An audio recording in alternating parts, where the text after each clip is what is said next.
From the moment I arrived at Darling, I saw the forecast rapid growth, and I knew that people alone would not get us there. My name is David Daniels, Director of Enterprise Technology at Darling Ingredients. We repurpose and recycle materials from animal agriculture and food industries, transforming them into essential ingredients that do everything from feeding animals to fertilizing crops to fueling planes and nourishing people.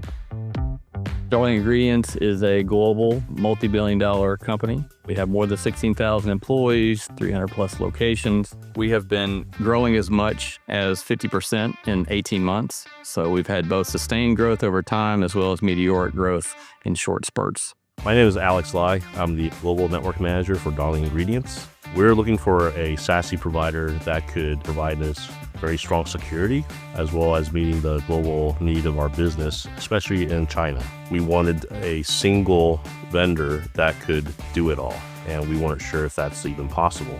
Cato stood out from other partners on a variety of fronts. Competitive solution technology-wise, but also a solution that our cybersecurity team was really excited about. Giving the security team what they need allows them to do their job well.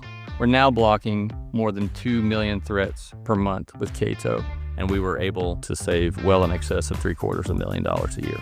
Agility is our single biggest win. We can respond to change faster than ever before.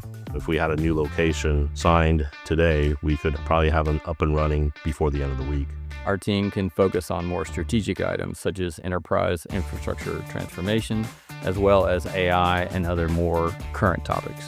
In the past, I would never be able to understand anything because of the level of complexity. With Cato, I can understand how things are set up. Now I feel like I'm a part of the team again.